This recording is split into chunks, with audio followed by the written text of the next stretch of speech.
the Peruvian Waltz podcast. We are live again. We are back, and this time Christopher is back as well. So why don't you present yourself first, Christopher? How are you? Awesome. So I reserve the right of wearing any Peruvian jersey I like. Okay, this does not mean that I'm a hardcore Alianza fan just because I'm wearing the Alianza jersey, and I'm happy to be back for some more Peruvian soccer this week. I actually And had my sorry, go ahead. okay. I actually had my Australia kit ready. I was gonna get it. I was gonna get it out, but then I was thinking, you know what? I'm going on the podcast, and since we're playing Australia, probably not a good idea. Right. Okay. Well, Christopher, if you don't have anything else to say, I'll go over to Peter for his introduction. Peter, how are you? I am doing very well. Like Christopher, I also really don't have an affiliation, and just because I wear a jersey doesn't mean that I support that team. I too have an Alianza kit, Universitario, Sporting Cristal, Cienciano, and Sport Boys kits all in my closet. So I'm a bit of a collector in that way. I haven't collected in a while. I'm trying to get back into it. Either footballs, like I had the Copa America ball a few years ago, and football shirts, but I'm just not sure how exactly I'm going to collect them. That's a story for another time. So yeah, I guess we can jump straight into it. The first thing we can talk about is the UT Silver's Rampa Juniors game, which was earlier today. It was the Copa Sudamericana debut. It was the first match. Not really debut, that's not the word, but it was the first match in the Copa Sudamericana. And I don't know what happened there. I just had a hiccup for a second. It was the first game of the Copa Sudamericana alongside, I think, Luqueño versus Cuenca.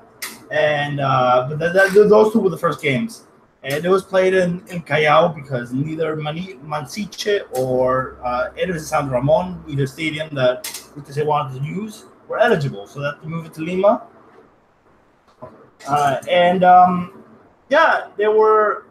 They did well. They won 2-0. It was been a while since we had a proven win in continental competition that's that satisfying, but they won, and that's what's important. So, Peter, Christopher, I'll let you guys go on your thoughts on the game first. Peter, why don't you start? What were your thoughts on the game? Well, it was probably, and not that there was much competition, but the most professional performance in continental competition from a Peruvian team, not only this year, but I think in at least a couple of years. It was mighty impressive tonight. Rampla Juniors are not, Boca or a Brazilian club or someone like that, but still, they were basically playing at what was essentially a neutral ground. They, in terms of their squad turnover, they did have a couple of questions. I mean, they were probably going to be a contender for an international spot anyway, but there were still a few question marks about that team coming in. And, I mean, they were coming off a win from the weekend, so you kind of wondered if they were carrying that momentum, and they did very well. And I think the fact that, I mean, sure, you could pick out a man of the match. There were definitely a few candidates. I would probably say, Brian, and I think you tweeted this, Cardoso was probably the one that you'd pick out. But, I mean, just tons of performances all across the pitch that were very impressive. You had Donald Milan, Gonzalo Balivo, the 21-year-old in the heart of the midfield. I thought had a very good game as well. Really, everybody just impressed. And even though Rampla Juniors outshot UTC, you never really got the sense that Cajamarca were really in trouble in that match. And I think it just showed that, frankly, they were calm, composed. They stuck to their plan, and they never really got out of hand when it looked like they were under siege a little bit in those first couple of minutes, but then they calmed down and eventually grew into the game and obviously won it, as we saw. Yeah, Cardoso was very good. He was very good. He was a rock in the midfield. Every time, it was kind of like a cover. Every time one of the midfielders or a center back or a fullback made a mistake, he kind of bailed them out. He showed up in that last third, in the defensive third, and then he cleared it out. He won the ball back, he cleared it out, and of course he scored the goal. So that goal was, he was already playing really well, but that goal was the thing that really made me give him man of the match, because he not only doubled their lead, but he was really, really good before that as well, and after that. Yes. So overall, he was really good. Millan was very, very good. He's for those who don't know about Millan, he's a Colombian attacking midfielder, number 10, who his style was very comparable with Juan Riquelme or Ganso. There was very little work rate. He's going to just sit in that position he's supposed to be in, the attacking midfielder position, never really move from there, and then play killer balls forwards, which he's a very tactical player, and you have to have the right forwards to utilize him. But if you do, he's very, very good. His timing of his killer balls is tremendous. Yes. It showed this match, it showed previous matches, and he got the 2 assists today. So, and overall, I want to talk about Navarro's tactics a little bit because they did really impress me today. I think they were very influential. There's one change in particular I'm thinking of. So before I go over to Christopher, though, I wanted to have a chat about Jorge Bazan. Jorge Bazan was a confusing signing at the beginning of the season because I thought he wasn't very good with Alianza, and he wasn't good with Alianza Atletico. So Jorge Bazan, I didn't understand why they signed him. But he's really the best option they have right now. He's on that left wing. That's the best option they have, and he's just so frustrating. The other day against Universitario, he was playing against a 60-year-old, so at the time of his life. Here he didn't have. Oh no, it wasn't a 16-year-old. Sorry, I'm gonna touch an 18-year-old. My bad. And in this match, he wasn't having as good as the time, and that just shows his limitations because he's really a player that's gonna. He's explosive on the wing. He's fast, but he doesn't really do much else but run down that wing and cross it in. He's really predictable, and he does the same play over and over again. It really showed in this match. I'll get back to you, Peter. I want to hear your thoughts on what I said, and then we can go over to Christopher. Yeah, completely agreed. That's definitely the weak link. And I do think that Navarro's tactics in general, just to kind of wrap up on that, were completely spot on. I mean, he let Rampla Jr. sort of, he invited the pressure, and then they just kind of took over possession. And like I said, that's kind of why they weren't really under so much duress during the game, is because they just held onto the ball. They moved it around. They circulated it across the pitch. And everybody was involved in, not just in the build-up, but just with their own respective duties. As we said, Cardosa defensively was just, there are no superlatives to describe that performance. He was just completely dominant back there, and yeah, they put themselves in a favorable position for the second leg because of it. Yeah, and as for Navarro's tactics, what I want to discuss is that he did something really intelligent, and around the 15th minute, the 16th minute, Gisasola started on, I think, the right. Yes. Did he start on the right? Yeah, he started on the right. The left? No, he started on the left. He started on the left, I'm pretty sure. Okay, but either way. But what happened is they changed sides, Gisasola and Canales, and Gisasola was performing well enough the whole match. Like, he wasn't outstanding, he was good enough. Canales kind of stood out, but I didn't think he was the best player of the match. But when Canales switched over to Junior Ponce's side, they began linking up really well, and that change really helped the team a lot. So I thought that was an intelligent change because offensively it just wasn't working for them. And honestly, I think Navarro's going to have a tough time with these fullbacks. Not that they're bad. Neither Canales or Gisasola are bad, but like last season, they were a lot better. They had Roberto Villamarina on the right, and they had Jonathan Lacazette on the left, who both were massive and part of Lucas' successes. And those two were the biggest losses, in my opinion. Lacazette went to Comerciantes Unidos, which is a team, I think, down south. It's in the same department, the same province in Cajamarca. And Roberto Villamarina, of course, with Atlas. So those are two big losses. And I think that was a very intelligent change that he can still. It showed me that he can still get the toolbox to work in some ways, but he's going to have to try a lot of experimenting at first. So, Christopher, what do you think about this match? What do you think about what me and Peter said overall? Well, I would agree with most of what you've said. Just a few more pointers on some of the things that you have mentioned. First of all, you can really tell the difference of playing in the turf field and an actual natural grass field. I think that's something that we have to continue to encourage in Peruvian soccer, for sure. I was also very impressed at the speed of the game. It felt like the tempo of this game was different to what we're used to seeing in the Peruvian league. And it was nice to see that UTC was handling it just fine, right? Mm-hmm. That they weren't getting desperate. If anything, Rampla was the one that was getting desperate. There's that red card. There's all the yellow cards that came kind of at the end of both halves that kind of showed that they couldn't couldn't find their game, so they were relying on different tactics, on dirtier tactics, if you wanna say. But overall, I think what they say just showed a really good performance, especially considering that they just beat Universitario on the weekend and that they were able to maintain that, only resting basically 1 or 2 days. And I mean, I really hope this is a breakthrough for Peruvian teams in in international competition. Like honestly, we've seen nothing but poor performances, but today UTC for sure impressed me.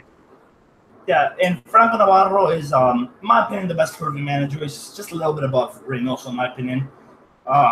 He's done some great things at provincial clubs. He's gotten to overachieve a lot. And I think UTC can make a run. I don't think they can make a big run, but I think they can make a run this Sudamericano with the luck of the draw. Because, I mean, Navarro's done it before. He's done it. I think when he was at San Martin, he did well in the Libertadores. I think that's a big I think. But the I haven't checked the first on this spot, but I know that I do remember with Cesar Vallejo in 2014 in the Sudamericana where he took them to the quarterfinals, and that was just really overachieving because taking a Peruvian club to the quarterfinals is big, let alone a club like Cesar Vallejo. And I don't think UTC are going to get that far because that Cesar Vallejo team was really, really good on paper. They had Tejada, they had Chiroque, they had Pando, they had Daniela Cardosa. Because Cardosa is very much a Navarro player. Cardosa has been at 4 different clubs where Navarro has managed. And I think this UTC side is kind of lacking quality compared to that Cesar Vallejo side. But it's still a side that if you can get them to work tactically, then they'll cause teams trouble. That's what I think. So if you guys have anything else to add, just jump in, and then I'll just go over to predictions for the next leg. Anyone have anything to say? No, I'm pretty much good. I think we've probably covered it all. The one thing I will say, though, maybe I guess just to wrap it up is, I mean, as impressive as this start has been, it is also maybe a little bit suspect, shall we say, to make such bold proclamations. Not that we've done that, but, maybe just err on the side of caution a little bit just because yes, UTC, I think relatively what we're seeing is what we're going to get from them this year. But, I feel like if they end up getting to the second stage and further than that, expectations will be heightened significantly, which I think would be a pretty big mistake. It could be, but the money they get's worth it, I think. They do, yeah. So, Christopher, anything else to add before we go to predictions? No, I guess just a random comment is just to see kind of that. I mean, it was kind of sad to see the stadium basically empty, right? Like almost no one went to the game, and then you understand it. Then UTC. Yeah, and the thing is that exactly, and I get it because it's like an Uruguayan team that nobody knows of, right? And UTC is not from Lima either. It's not like the Cajamarquinos are going to be going to El Callao, but still, though, it's still an international match. It's always better when the atmosphere kind of, like plays along with the rest of, when the fans are kind of part of the game. But yeah, I mean, it was still a pretty good match. I actually almost went to the match. I was planning on going to it because the prices were really, really cheap. But I decided against it because I wasn't sure if I was going to get back in time to record this. And I also would have no time to prepare. And I also didn't want to be in Callao at that time, so at 8 p.m. At least not someone who doesn't know the area because I'm not too familiar with the area where the stadium is. So what do you want to say? Well, you don't want to get killed the day before your birthday. By the way, let's point out that it's going to be his birthday tomorrow. yes. 2-0, right? 20 years old. Congratulations. Thank you. So any predictions for the second leg? I'm going for a 1-1 or a narrow Rampla win. So what do you guys think? Chris, if you want to go ahead, go for it. I think I'm going to go. I know that we should not be cocky about UTC and the game and whatnot, but I can even see UTC winning. Maybe a 1-0, right? Like kind of get that away goal and then close themselves a little bit and kind of just keep Rampla in their place. I'm gonna go with a 1-0. I'm feeling confident. Peter, how about you? I'll go kind of in the middle and take the boring answer. I'm going to say it's going to be a 0-0 draw just because I feel like what they say is just going to try to hold on to the ball as much as they possibly can and make sure that Rampla Juniors don't get any sort of momentum, especially feeding off of that home crowd. So I'll say it'll be a scoreless draw. If not, maybe a 1-1. I could maybe see that happening at most. Yeah, I think a draw is the most likely result, but who knows? UTC are a very defensively solid side. Tactically, they're probably the best team in the country. So I think that I'm only saying tactically, of course. They're most organized, but they're obviously not the best team in the league. I said I had an argument with someone saying earlier that tactically I think Serie A is better in the Premier League. He's like, no, English football is better than Italian. I wasn't saying it wasn't better. I was saying tactically it's not. I just don't want to get confusion. So let's move on to the second part of the pod, which is kind of like it's still about the Sudamericana. We're kind of segueing into it. We're going to just preview the other teams. So we're going to start with Huancayo. We probably should be starting with Quistan, but since Huancayo play on Thursday, I guess we can start with them. Peter, I'll let you start. What do you think about this game against Unión Española? I like it because much like with UTC and Rampla Juniors, it's very balanced. I feel like Huancayo do have a chance to actually get through as well. It's not a Herculean task to get past them, let's say. But I do kind of worry about Huancayo a little bit because defensively, at least early on in the season, they've looked very shaky. I think that's to be expected given the turnover and the fact that the new signings have to settle in and whatnot. That does take time, especially at the back where mistakes are amplified because obviously you commit an error that usually leads to a goal.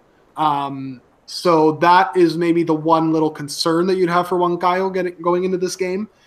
But otherwise, I think they should be okay. It's just...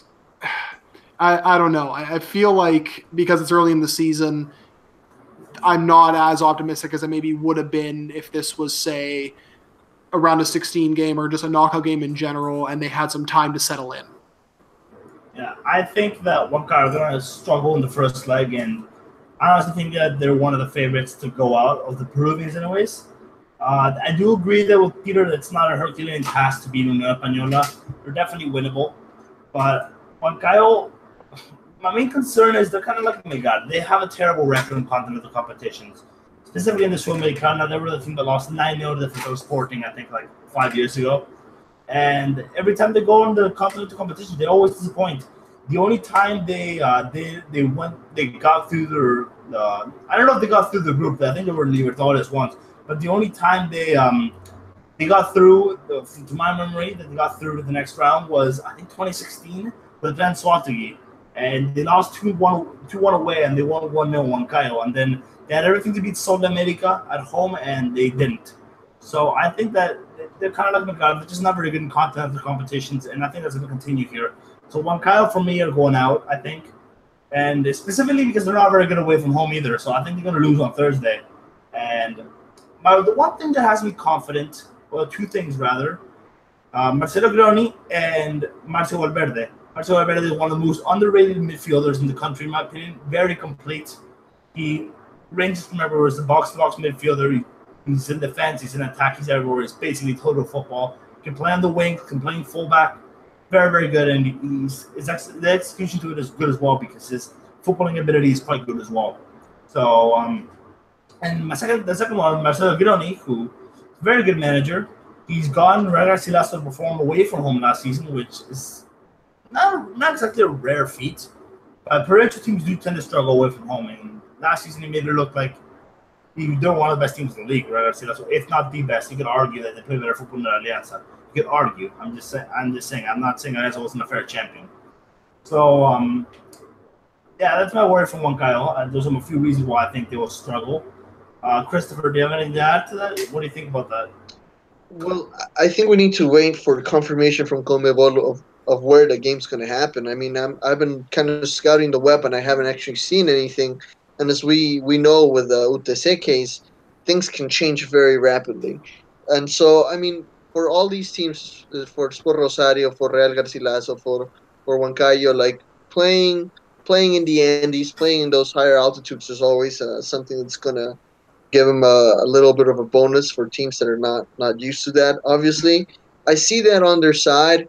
Huancayo has a pretty decent team on paper too, but then again, just like with Melgar, that horrendous international record also weighs a little bit on my mind. So um, I think they can pull a win. I think they can pull a win at home, but I don't see them doing much on the road at all. Yeah, I wanted to add that the home thing that you mentioned, that's a very good point because if Huancayo don't play in the Estadio Huancayo, I definitely can't see them progressing because their ground in Huancayo, the Estadio Huancayo, like I said, that is a fortress. That they rarely even draw in the Estadio Huancayo. They usually win all their matches there, and they're really tough to beat.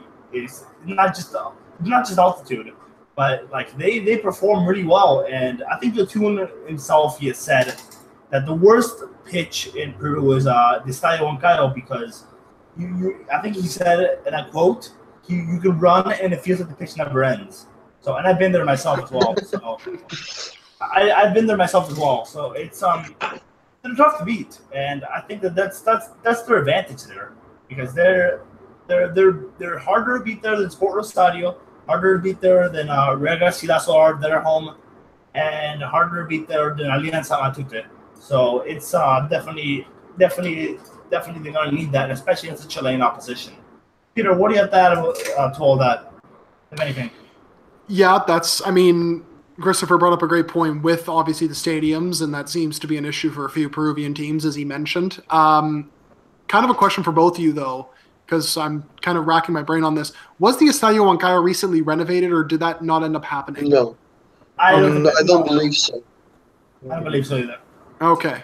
Because I know that there were plans, 3-4 years ago for it to expand from 20,000 to close to 30, if not more. I'm not sure exactly, but even still, that is actually a great point because even when you watch the Huancayo matches there, it's totally true. That pitch looks incredibly huge, almost like it's not even proper dimensions in some cases. The running track probably enhances that a little bit, I would say, but even still, it's gigantic. But certainly where they play the home match is going to be important. That's why the UTC win earlier tonight was so impressive because, again, they were basically playing this at a neutral venue where there were actually more Rampla fans than there were, UTC/home fans.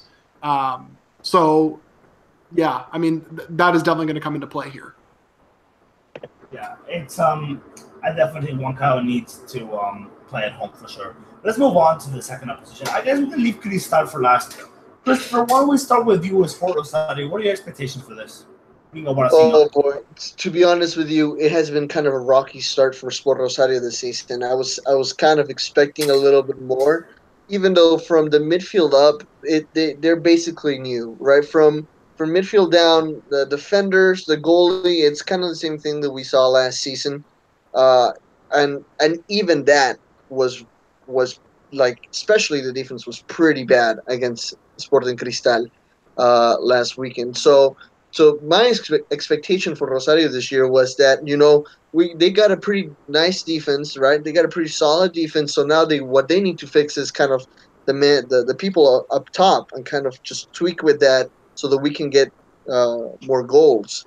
But unfortunately, there seems to be something going on with the team right now where they're not quite. They're still working on team unity. They're still working on kind of getting the system right. So on paper, I would say that Sport Rosario have a chance to move on to the next round. Being biased, also being a supporter of Sport Rosario, but now after seeing these two last games, I'm a little bit more doubtful. And especially same thing with Huancayo. We don't know if we're going to be playing in Huaraz, right? And this is a team that does not have a lot of experience internationally. There's a few squad members that have played abroad, but other than that, this is a very local, very Peruvian team, and even moving to Lima can probably hurt them. So yeah, I am a little bit iffy on Sport Rosario, but obviously I'm still gonna have faith, I guess. Yeah, I think that Sport Rosario, my personal thoughts are I also think Sport Rosario, along with Huancayo, I think Sport Rosario and the others have to go out. And it's not because I don't think they're not on par with Cerro. I think that Cerro and Sport Rosario are basically equal in every way. But Cerro has a bit more international experience, firstly. Like Christopher said, they played in the Libertadores last year. They got knocked out immediately, but they played in. They were in it, which means they were quite good in Uruguay to get there. And they've had players that have gone to top Peruvian clubs like Diego Guastavino and Carlos Grossmüller, so who both play for Universitario. And yeah, that's why I think Sport are going to lose. I think that if Ruben Ponce starts, I think they have a big chance. But I think that last year, I always think of last year, where Boston River, a team with no international experience, played Comerciantes Unidos with no international experience, and Boston River got to win in a draw. So that's my main concern for Sport Rosario. I have my reasons for it, but I think along with Huancayo, they're going to go up. But I will say I have more faith in them than I have in Huancayo. So that's the best compliment I can give them. Peter, what do you think? Yeah, I would agree with all of that. I do have a little bit more confidence in Rosario just because of the fact that I think they showed in that Universitario match that they can, maybe this isn't the right term, but sort of hold on for dear life, let's say, defensively at least. Universitario, in that match maybe deserved the draw in the end, but I thought that Rosario gave a good account of themselves. The Cristal match, look, Sporting Cristal are a tremendous team. We're going to talk about them in a bit, but yeah. It's not exactly, cause for concern, let's say, that, you get battered by Cristal, because I think a lot of teams will suffer that same fate. But yeah, look, this is why the South American competitions are so much fun, because it is so damn unpredictable. You can never, ever get a read on most teams. Like, who had Independiente de Valle making the Libertadores final almost a couple of years ago? Right? Perfect example. And they probably... Pardon? Nacional Asunción as well in 2014. Yeah, exactly. Right. So, there are countless examples. I'm not saying Rosario is going to make a deep run here, but they certainly shouldn't. I understand Christopher's concern. Definitely all great points, but I don't know. I have confidence in them winning at least a round or possibly even 2 rounds and getting into that bracket. Christopher, anything else to add? Or we move on to Cristal?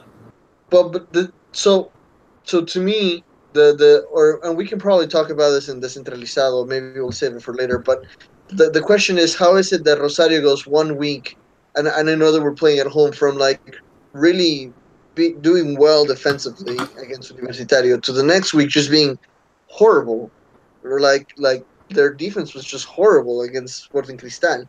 And that's what worries me the most, that swift change from one to the other. It's not consistent, but obviously at the same time, it's only been 2 matches. But anyways. I feel like that is probably the answer here, at least for now, because because it's so early in the season, you can't really get a perfect read on any team, really. We're going to be talking about Alianza, I'm sure, and Universitario and Sport Boys as well, who, started off the Torneo de Verano very, very strong, and then obviously this past weekend not so ideal. But, with Rosario, again, because there was so much uncertainty entering the season, maybe it's just the fact that it's so early, players are still gaining match fitness, who knows. And plus Cristal apparently, and again, we'll go more into this, they may have a slight advantage at this point in the season compared to other teams. Yeah, and I guess we're done with Sport Rosario. We can move on to Sporting Cristal, who I have a lot of hope for, because when I saw the draw, I thought that Cristal were going to lose. Lanús are pretty good, but Lanús are in a really bad run right now. I know they won on the weekend, but before that, they've been losing everything. They've lost players like Tepesan, for example, who was huge in the Libertadores successes. Massive. So that's going to be lost to them. They've lost a few other players, and I think Cristal have a big chance here. I think that the next week they'll win. I think they have a chance of winning both legs. Knowing them, the party, I think they're going to go through. I'm going to say they draw in Buenos Aires and they win in Lima. and that's what I think is going to happen. Because they brought in some really good players. Mario Salas is a really good coach, and they're playing some really good football. Probably the best team in Peru right now, at least from the start, based on the start, anyways. Anyone wants to add anything to that? Yeah, the one thing I was going to say before we obviously got to the topic, in terms of them having that advantage that I mentioned a couple minutes ago, Mario Salas's training sessions and just his overall program is gaining a lot of plaudits, not just in Peru, but down in Chile as well. And I mean, Cristal fans are obviously reacting to this very well. And you see that Cristal looks so much fitter in these opening couple of games. A lot of their, not just more experienced signings and players, but also their younger players are impressing early on in the campaign. And they got a lot of depth now, which I think is massive. Unlike Brian, I think Lanús will still somehow progress. But I think Cristal will definitely give them a lot of problems. And it's not exactly a shame to lose to someone like Lanús, especially the run they had last year in South America. But it's almost a good thing, too, because you bring in the new coach, you make a few changes to the squad, you're going up against a team that is probably expected to beat you. You know what? Throw caution into the wind and just go for it. This should be a very good tie overall. And if they progress, that's fantastic. If not, it's not exactly the end of the world, because I still think Cristal will be a pretty serious title contender in Peru. Yeah, the whole news thing about them progressing, I can definitely see that as well, because, I mean, they could be on a bad run, but Argentine football is infinitely better than Peruvian, so there's no argument there. But I am a bit optimistic. I do think Cristal are going to be a good account of themselves, and they're going to progress here. And there's another thing I wanted to say is that my only concern for Cristal is that they stop playing some of the older guys. I know Lobaton's not going to get starts anymore, so that's a good thing. I think Casulo, even though he's been playing well in his first few matches against Chile, and actually against Chile he didn't play well, but against Port Rosario, but he still looks a bit error-prone, and that's still like a lack of legs in the midfield. Calcaterra as well, but Calcaterra's a bit younger than Casulo. And those are my main words. I think Julian Mejia should be replacing one of them. Preferably, I say Calcaterra because they're similar players, with Casulo more defensive. And yeah, there's my only concern. There's my concern that they're still playing some of these guys. Bayonne is playing as well, and Bayonne finished ages ago, in my opinion. Oh, yeah. And as for the striker, Emmanuel Herrera, he seems to shine here in Peru. It's not just here, like, for Peru. And I'm not just saying that he does well in the league. In the Libertadores last year, he did well also. So I think this is a safe zone. And here in Chile as well. So I think it's good for him. Fernando Pacheco has had a decent start. He still looks a bit raw, but he's looked quite good in the first game, in the first two games, I should say. And Christopher Olivares, I hope he gets more game time, because I have faith in him. We'll talk about him on a later pod. But I definitely have faith in Christopher Olivares to become a good striker, good number 9. The next Peruvian under 20 striker for the next to his national team. And is there anyone else I'm missing? I guess the defense, I have reservations for them, as well as Pato Alvarez. Christopher, what do you think on this tie? I don't know what comes to mind to kind of compare it to other years. What I kind of see happening could be something like what Alianza Lima experienced last year against Independiente, if I'm not mistaken, where it was Awesome, it was yeah. and Argentina is it's so hard for Peruvian clubs. I mean, even for the Peruvian national team altogether. So I can see him like really just fighting for a tie in Argentina, right? Trying to keep it 0-0, right? Not conceding any goals, but not really going out there either. And then just trying to solve it here at home, which can be a gamble, right? Like Alianza Lima, that was kind of their strategy, and it didn't work for them, right? They were out right away. So that's kind of what I have in mind could happen with Sporting Cristal. Yeah, it's a hard tie for sure, but I think that they could have gone harder, in my opinion, because Lanús has lost players, and they don't look as good as they did in the Libertadores. They're not even going through a cup hangover because they didn't win the Libertadores. So Right. I think this is a bit of I think this is going to be a tough tie, but I'm optimistic. I think that they'll progress. I think them and Utise will progress, while the other two are going out. So I gotta stay realistic as well. That 3 Peruvians are a bit too many, I think. So Just a bit. Just a bit. Yeah. Okay, so I guess we can answer questions now. Peter, we only had one question, so you could read it for us because I believe you have it open. Indeed, I do. One question for now, unless someone happens to submit one in the next couple minutes. But anyway, the question is from, of course, Twitter, from Hannibal at ChiliKidB, or ChillKidB, excuse me. And they ask, USMP can be the surprise this season? Question mark. Hashtag Team Duarte. See ya. So I guess you know what? Let's go Chris then Brian. Chris, do you think that USMP can be a surprise this season given their pretty strong start after the first couple games? Like honestly, did we? I did not expect Cantolao and San Martin as like the heads of each group. Like if you had told me that like a few weeks ago, I would have been like I would not believe you. Like honestly, I still honestly. They have a young squad. They have a lot of talent. They're kind of showing some pretty games right there, but I don't know if it's gonna last. I don't know if that young squad can really make it last long enough for them to win the title. I think they're gonna have like a good quarter, right? Probably either this one or the next one. I mean, it's kind of the way that the Peruvian tournament is set up. You only really need to focus on one tournament, whether Apertura, Clausura, or Verano, right? Mm-hmm. You just have to focus on one of them and have a really decent season, and then you are in the quarterfinals or in the semifinals. So that's kind of what I see them doing. I see them doing well in probably during the Torneo de Verano, right? And then after that, kind of cooling off. But yet, they will have their spot guaranteed in Libertadores for next year, just from that short period of time, per se. Yeah, I can't disagree with any of that. I don't think they'll get that far. I don't think they'll surprise.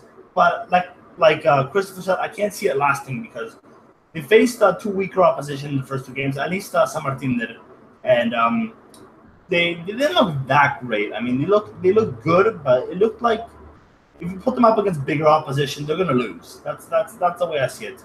But there's definitely, if you want to check out young Peruvian talents, those are the two clubs to check them out. At least San Martin, anyways, because Cantolao's more talent that's a bit over 20 but below 23, whereas San Martin is mostly all U20s. So yeah, I think Arakaki stayed as well as Sucre. I think they would have had a better chance, but neither of them stayed. So, and Sucre was only ever alone. And the one I want to talk about is Jairo Concha, who I've been preaching about for about a year now. Jairo Concha thought he had a really good start to the season. Exactly what I expected from a box-to-box midfielder. Very good. He's always driving forward. He never looks back. He always drives forward, and that's what I like about him a lot. He's an optimistic player, an adventurous player, and I think that he's gonna have a bright future. I could see him in the Peruvian national team in 7 years, maybe 7-8 years, because I think he has a lot of potential if everything goes right for him. Jordan Givin as well. Maybe not. I don't know about him with the Peruvian national team because I'm not following as closely, but I do remember he was part of the under-15 team that won the Sudamericano in 2013. So that's definitely a little thing I wanted to mention about him. Look, he looked good in his first two games. That's a pretty good midfield. Pretty good midfield for the future. I also like Jefferson Portales as well, who I don't think he's going to go that far, but he looks like another Gustavo Ulanto, a very tall center back, a towering center back who's going to win you everything in there. And yeah, Alejandro Duarte, I don't think we need to comment. Hashtag Team Duarte, see ya. I think that's what we're going to say. And yeah, I believe you got a very similar question last week, but I guess we can answer more in detail now that they won another game. Peter, I'll get this over to you now. What are your thoughts? Basically, I don't want to regurgitate everything you guys just said, but I mean, yeah, I pretty much agree with Christopher's initial points that they're going to probably just focus on the Verano for obvious reasons that he mentioned. And then after that, they're probably just going to settle for, at least in the aggregate table, a mid-table place, which is what they always do these past, 4 or 5 seasons now. So it's not obviously a terrible finish for a team that's constantly changing the squad, bringing in new young players to fit in. Of course, they had that close partnership with Sporting Cristal, bringing in their young players on loan and giving them minutes. And I mean, in terms of Alejandro Duarte, we got a question last week about whether he could possibly crack the Peruvian national team.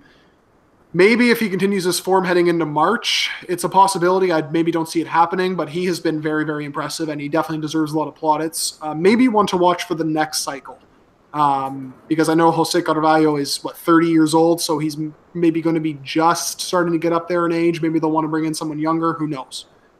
So, yeah, shout out to him because he's been pretty impressive the first couple games. Yeah, definitely. I think he's got to be an option instead of Penny, but Penny has improved as well, so... So quick comment. I think Duarte would be lucky if he finds himself in the list of 35.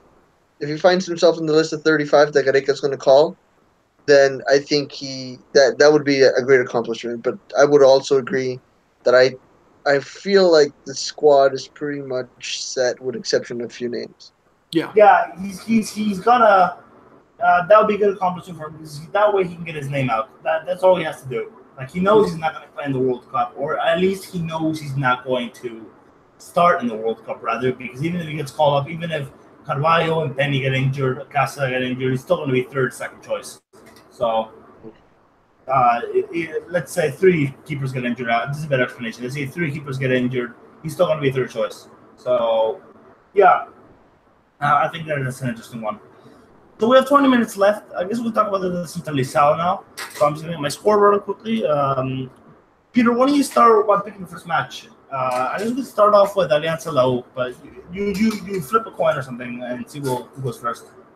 I mean, I'll see who's first on my notes here, just to start us off. You know what? Actually, why don't we start with Alianza, just because of the champions and they kind of have a couple of interesting issues. I mean, again, maybe the same thing that's kind of been plaguing them for a while. Their width is lacking primarily in the fullback position. I shudder to imagine, and Brian, you tweeted this as well, I shudder to imagine how they will perform against the likes of Boca with those fullbacks starting.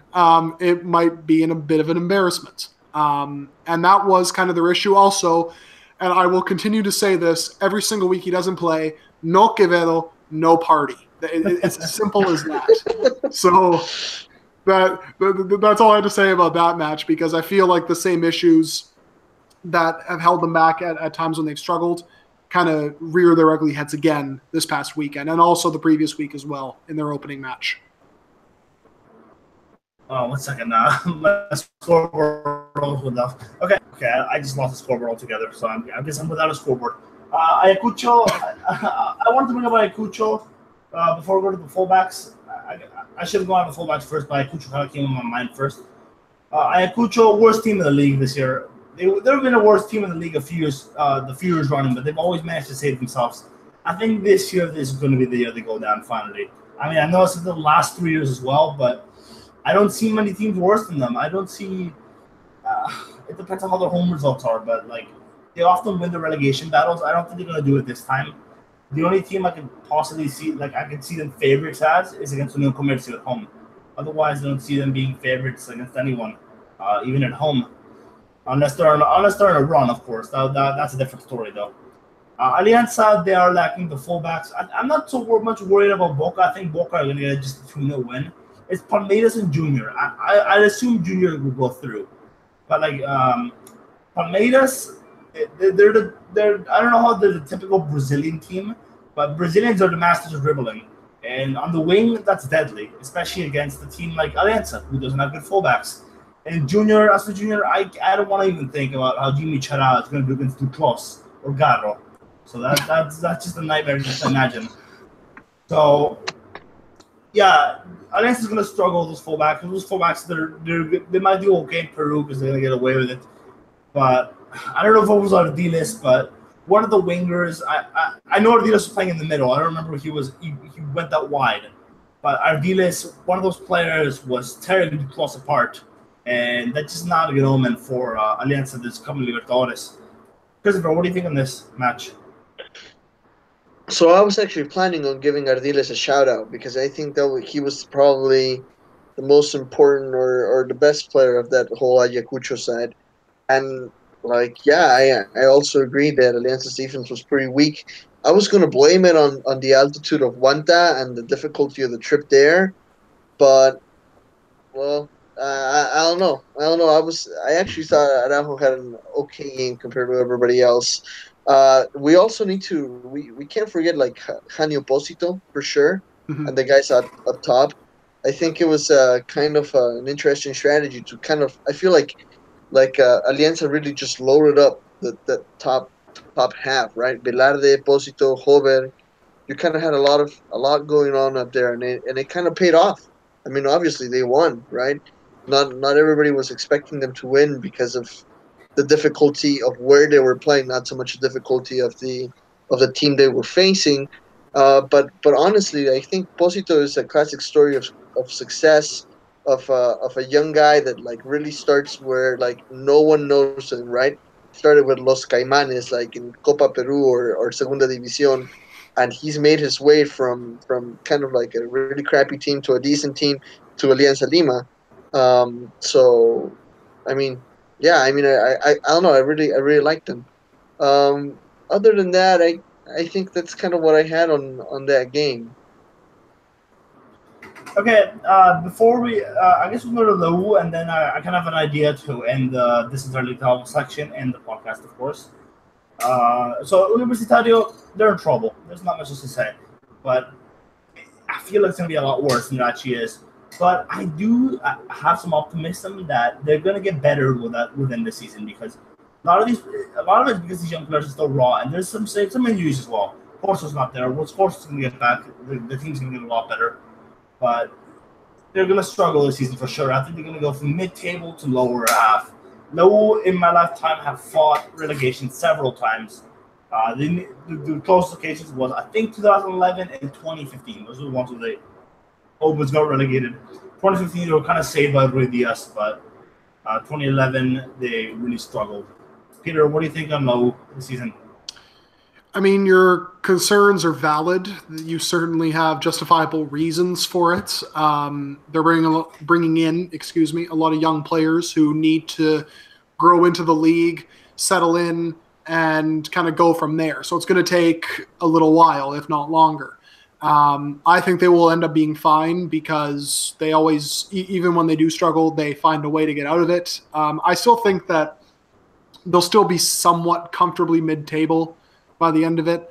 Again, still very early in the season. A lot will change. A lot can change. I myself am not too worried. And Christopher, what do you think about Low? Well, I think if De La Cruz and Ciucho can really kind of like coordinate with Alberto Quintero and make sure that they're kind of like really playing together, I can see things improving. I think Quintero is kind of the key for Laú this season. I mean, it's kind of their last card. I mean, that's it, right? I think that I think Figueroa is it Figueroa is it Figueroa right Figuera right. I think he had a pretty decent game. He had a pretty decent games. Even though he liked a little bit of precision, especially like in the first half. The game was fast. That early goal really like just like shocked them, right? And it's almost like they weren't able to come back from that. But yet, I mean, sooner or later, we're gonna have to stop saying that, like, oh, the problem is because they have so many young players. They have so many young players. That's why they're doing so bad. Because, like, obviously, Cantolao and San Martin have shown us that you can have a decent squad even if you have young players, right?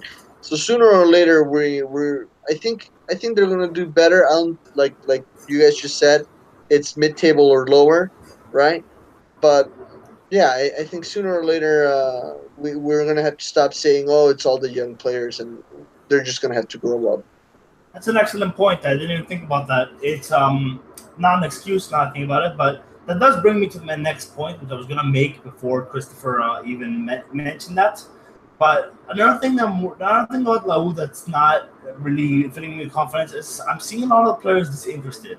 Like Gerson Vasquez looks disinterested, Roberto Sucho looks disinterested, and the only one that's really looked interested so far have been Corso and Quintero. Quintero's only played one match, but he looked pretty good in the first match. De La Cruz looks interested, but that's because it's only his first matches. want to see how long it lasts before. I want to see how serious of an individual he is. He's still just debuting in professional football. So, yeah, that's my. If you guys have anything else to add, I guess let me know, or I'll just move on to the last bit of the pod.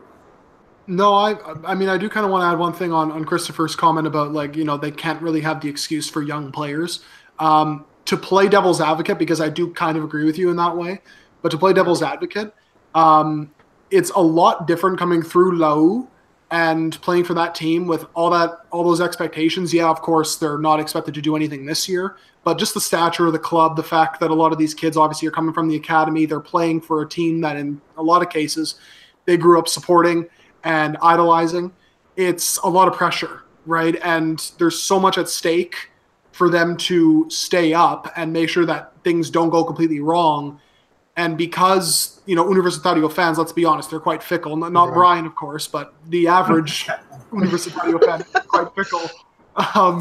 They just jump down players' throats as soon as something starts to go wrong. So that's maybe one sort of area where I think they could be justified in saying, yeah, we need to make sure that they settle in. But if it continues to be an issue later on in the season, then you can kind of start to point out and say, well, they're just simply not good enough and they're not playing well enough for them to justify being in the first team. That's when I think you can maybe start to say, yeah, the excuse is wearing thin. Mm-hmm. Yeah, I would agree. Let me just add one quick one. I mean, if San Martin goes down, the only person that's going to cry about it is going to be La Mula, right? La Muela, their mascot. Because honestly, San Martin is a team in Peru that doesn't have any fans. Yeah, that Muela's aggressive. I've been to one of their games, and that Muela yells with a really deep voice. You wouldn't expect it. But. Oh, really? Dude, I love La Muela, dude. When La Muela dances, dude, that's my jam. But anyway, I'm sorry. I hope La Muela doesn't become Jason Voorhees if they go down. I just hope he just stays on. I prefer him to cry than become aggressive about it. So. I agree. I agree with your point. I understand that there's a lot more pressure in Universitario, but at the same time, the reason why these kids are in Universitario in the first place is because supposedly they're the best, right? I mean, supposedly Universitario picked them because they were the best that you could find, the best youth that you could bring to your academy. Because they're such a big club, and at the same time, it's like, if you're playing for LAU, if I was a 15, 16, 17-year-old, guy playing for LAU right now, I would be trying to focus on the fact that, look, I'm gonna inherit this legacy, so I better get ready, and so therefore, I know that it was very sudden. It was very sudden for LAU to have to kind of bring all these young guys to the main squad, compared to San Martin, who does this every year, right? But yeah, sooner or later, we're gonna have to see him step up to the plate. But we'll give him some more leeway, right? We'll give him a few more weeks. Yeah. So I guess we can move on to the last little bit of the pod I had. So I'm not gonna ask any predictions, but based on these two games, who has been the best team and who's been the worst? So I'm just gonna rule Cristal to say because they've only played one game. So if you wanted to say them, let's not say that for now because it's just been one game. This is based on these two games. So Peter, I'll start with you. I think just based on how, if you're looking at it in terms of teams who exceeded expectations, then I think it has to be San Martin for me. I mean, I never expected them to maybe get above mid-table. But just the fact that they brought in so many young players who were some of whom are relative unknowns. I mean, Ake Arnaud being one of the two Ivorians who literally no one in Peru knew about. In fact, I'm pretty sure 99% of football fans and the football world didn't even know about them. The fact that they've hit especially Ake Arnaud has hit the ground running, scored over the weekend. You got Duarte shining in goal. I mean, we mentioned all the players earlier, but just them in general, I feel like they've really turned a lot of heads. And I think if you're looking at this from a big picture point of view, from just a Peruvian, national team perspective and whatnot, any club that puts its faith into young Peruvian players and gives them regular minutes I think they have to be commended and celebrated for that because, again, the Bolsa de Minutos rule is obviously contributing to this, but San Martin have always put their faith in young players, and the fact that they continue to play well with them and these players are playing regularly is fantastic to see. And yeah, they've been very good the first opening couple games. We'll see if it lasts past the Torneo de Verano, but right now, certainly impressive. And what about the worst team? The worst team So far. Oh, there are quite a few candidates. Again, just in terms of not meeting expectations, I'm going to go with the champions Alianza. I think they'll eventually figure it out, but certainly attack-wise, I expected a lot more from them early on, especially if you watch the Supercopa and you watch maybe a couple of their friendlies as well. They were very free-flowing. Of course, those games lacked structure because they know that those are warm-ups. But so far, not too impressive. I think they'll eventually be fine, but right now it's not looking pretty. Christopher, I'll save myself for last. Christopher, what do you think the best and worst team have been? I think I'm going to have to agree. San Martin for sure surprised us all. Like I said before, I don't know if it's going to last very long, but obviously they're doing really well, right? And they're really showing that a young squad can take you places. Academia Cantolao also surprised me a little bit. I think what the lesson that we can learn from them is that if you kind of have a plan, right, and you stick to that plan, then eventually you're going to start seeing results. You can argue that, well, they've had the same coach for over 3 seasons now, or this is his 3rd season. He started with them back when they were in Segunda División. They got the 2nd Division championship, and then last year you could argue that the reason they did so well was partially because of all the bad refereeing that there was, right? And just they seemed like the refs were just punishing them over and over and over, but then they stuck it through, and it seems to be paying off. It's too early to tell right now, right? But at least for now, they're also a surprise for me. Now the worst, Ayacucho, I think obviously are the worst, and I was also very disappointed by Municipal. Obviously, those two are the 2 worst teams in the aggregate table, right? But come on, Municipal, losing by 4 goals. Obviously, it was against Real Garcilaso in Cusco. I get all that, but honestly, I honestly think Municipal is mid-table or higher to me, and to just see him have such a bad start was a little surprising. I think I agree that Municipal has been the worst team so far as well as Ayacucho, but I think Municipal will gel, whereas Ayacucho, I think they won't. I think Municipal will eventually get themselves together and they will fight for one of the championships. And I think they'll do well. I think they have a very good team on paper, and I think that once they get themselves together, I think that's they're gonna do really well. As for the best team, I got to disagree with you guys because I think San Martin and Cantolao are still missing something. I mean, they've been the most. They started off well in these 2 games, but I think that the best team has been Melgar so far. But I think they're going to be surpassed very quickly by Cristal. So Melgar don't impress me much either at the moment. So I guess with that we can end the pod. We're 2 minutes left. So thank you for let me say joining us. one thing really quick. Yeah. I could say Melgar too, but I'm still hurt about them losing that game in Libertadores. I know you guys ranted about it last week. I ranted all by myself, alone. I was really mad about that. But anyways, sorry. Go ahead. Okay, so I ranted as well. I ranted Peter, and Peter never rants. But I guess we're going to end the pod there. Thank you for joining us. We'll be back next week, as always. And, yeah, follow us on Twitter. I'm the Peruvian Waltz Twitter is Peru_Peru Waltz. I'm B_Bertie98. Christopher, what was your Twitter? I'm Christopher Viscardo, and you can find me at VIZ_FC. Peter, how about you?